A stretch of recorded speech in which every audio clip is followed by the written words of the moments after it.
going on, y'all? About to check out this video from Liberal Hive Mind that you guys sent me. If you want to send me videos, get on Discord.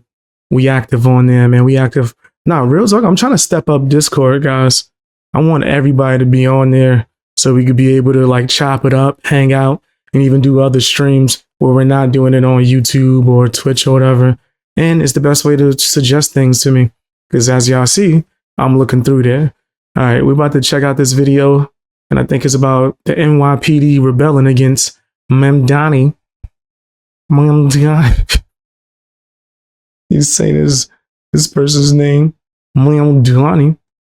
How totally and fundamentally backwards the left-wing thought process is. You know, every election cycle, there's always the new socialist savior. It's the same freaking thing over and over and over again. No, the last far leftoid that we elected that failed monumentally, it wasn't his fault. Socialism's not the problem. It's time to run it back. And so we're going through the same thing again. Leftoids electing another far leftoid, in this case, self-avowed communist Zoran Mamdani, thinking that he's going to bring upon the utopia. But of course, instead, New York City is now on a path towards absolute disaster. Manhattan may not even be able to recover from this position. The same idiots falling for the same frickin' snake oil. And I'm not saying this just for purely partisan reasons. No, the writing is on the wall. A couple months ago, we covered how many businesses were already starting to leave the state. Then we covered the real estate exodus. And now it seems as though New York City is facing a law enforcement exodus as Zoran Mamdani is taking charge. And what do you think that's going to lead to? When cops start leaving in waves, response times get worse. There's less police presence in necessary areas. It's about to be Mad Max in this bitch.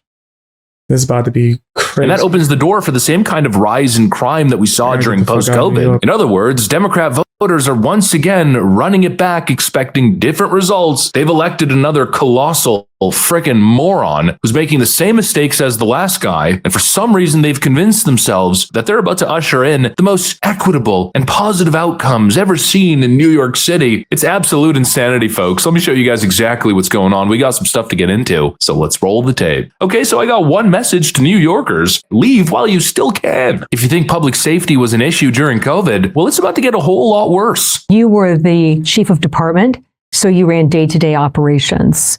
What's the current staffing level for the NYPD and how many officers are eligible to retire in January? So right now we're at about 33,400. What we need is probably about 40,000. We were a long time ago. And in 2026, there's 4,000 cops that can leave. Will they leave? Remains to be seen. But if you're a 20-year veteran and your overtime's being cut, and you don't like what you see coming from the mayor's office, why would you stay? So this is going to be quick, and we'll get the results within probably the first quarter of the year. Tariq, you've been a police officer on the beat. Scary. You started in the Bronx, right? Yes. Okay. So what would it mean for the policing levels to drop to, say, 30? They brought a Bronx cop up here. Oh my gosh. You got somebody from the Bronx watching the video. They about to get a Bronx cop opinion. Oh my gosh. Oh, this is about to get real. I already know the person from the Bronx ain't gonna lie. Let's go. Let's hear what you gotta say. I think we're talking about response times. I think we're talking about cops not being able to get a day off, which affects morale. And this is one of the main reasons why cops go and choose another police department over the NYPD and they leave.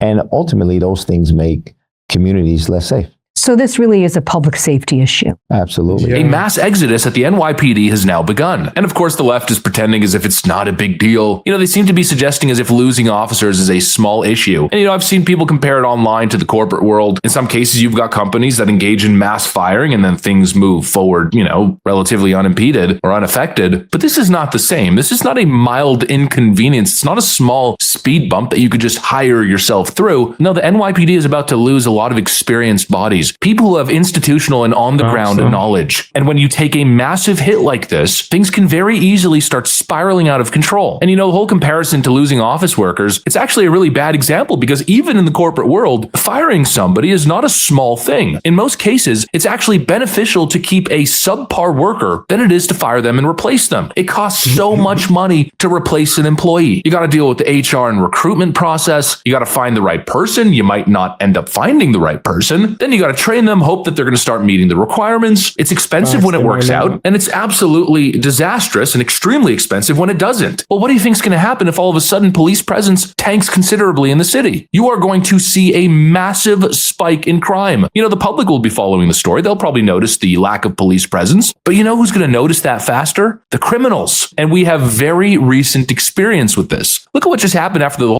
Yeah, it's about to be Gotham. It's about to be Gotham without Batman in over here, bro. That's crazy. Oh no, that's so wild. This is about to be insane, bro. whole George Floyd hoax. Defund the police, they said, right? Well, not only did they defund the police, but they also completely demoralized the police, and it caused this exact thing. Many people just said, you know what? Why would I get in this line of work if I'm just going to be demonized, if I can't do my job, and if my life's being threatened and I defend myself, if I use lethal force? They might create a whole media narrative around it, make me public enemy number one, and lock me up, throw away the key. You know, why would I do that? Why would I subject myself to that kind of a work environment? And so what did we see? We saw all kinds of cops leaving the beat. We saw major issues with hiring. And what followed? A massive spike in crime. And this affected New York City. I know people love to say, oh, New York City, it's one of the safest cities. And sure, if you point at homicide, you know, maybe. But look at every other crime. The more common crimes, the random vicious assaults on the street. Who said it's the safest city?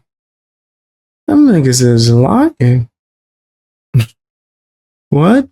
Yeah, no, that's not true. Streets, the robberies, the carjacking, the general chaos on the streets. And then, of course, that mixed in with all the other woke policies of essentially allowing mentally ill, homeless vagrants back onto the streets over and over again. The tent cities, the camps, the open air drug use, that and the open human trafficking and prostitution rings that were being controlled by all the various different mafias, but now even by foreign illegal cartel presence. I mean, it was a complete disaster. And again, Mamdani's coming in and promising to do all the same things. And it's going to be a complete disaster. The Democrats oversaw one of the most massive spikes in crime nationwide, attempting to implement this woke la-di-da bullshit just 4 years ago. And of course, it was even way worse than initially reported, because as we know, thanks to new findings, they actually lied about the data. They were fudging the numbers. Crime in DC was a whole lot worse than they were reporting. The police chief just resigned. Well, let's run it back, baby. Completely idiotic. People have voted for, again, these la-di-da socialist policies. Mamdani's going to be endlessly lenient and generous. He's going to steal from the rich and give it to the poor, and it's going to create an absolute utopia. No, he's going to create an absolute dystopia, because he is again making the same mistakes that all the other idiotic leftist leaders have made before him. And it's not just on policing, it's not just his socialist policies, but also with the DEI nonsense that we're seeing. You know, we saw the DEI fallout that just happened in Los Angeles, California. People were elected to positions not because of their competency, but rather because they ticked identity boxes. The first female fire chief in Los Angeles County history. Ooh, what did that lead to? That's dumb as hell. That is dumb. That's idiotic. Like, what?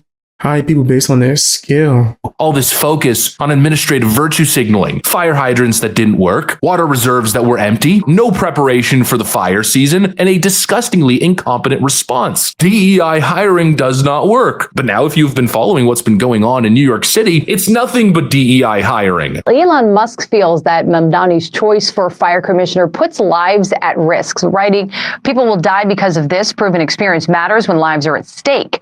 Lillian Bonsignore will be the nation's largest fire department's first openly gay commissioner, but her background is not in frontline firefighting. Mamdani responded to Musk's criticism, writing, "Experience does matter," which is why I appointed the person who spent more than 30 years at EMS, you know, the workforce that addresses at least 70% of all calls coming into FDNY. Zoran Mamdani is now appointing his new fire commissioner, and the headline fact here is that this person has no firefighting experience. None, not at all, not even a little bit. This person didn't come up through the ranks. No, it's just one of his far-left socialist friends, it appears. Oh, but none of that matters, because she's a... That's crazy.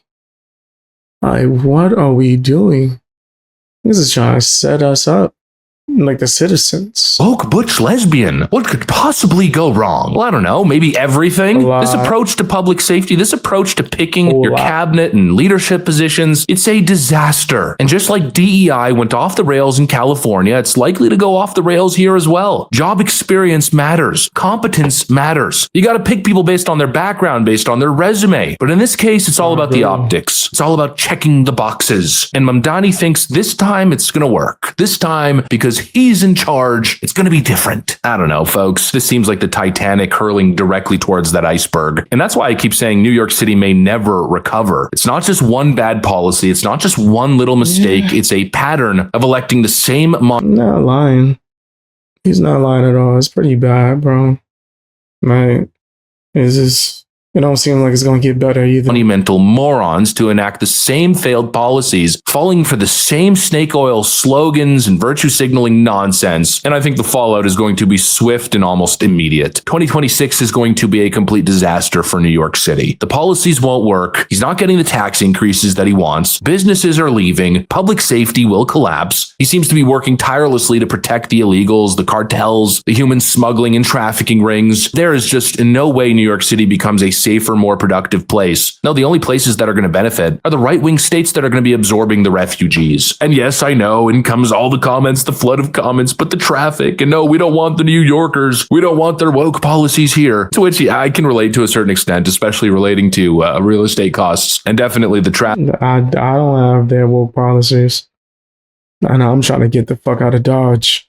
So please don't restrict me. But hey, people have freedom of movement. Let And at the me end of the leave. day, if you think about it, it's not like the mass exodus to Florida made Florida more blue. No, quite to the opposite. It feels like Florida took all the most based people from everywhere else and started thriving. The economy's booming. It's now dubbed the Wall Street of the South. And of course, you've got right-wing policies. So housing is being actually constructed and state GDP is rising. So Florida, Texas, and other similar states are slated probably to grow. And New York City, well, it just might collapse. Anyways, that's what I got for you guys. Thanks for watching, Crazy. and I'll see you on the next one. Crazy. Yeah. It definitely seems like it's just going to be getting worse and worse. I definitely ain't trying to be in New York, that's for damn sure. Tell me what you guys think down in the comment section. Hit the like button. All that good stuff.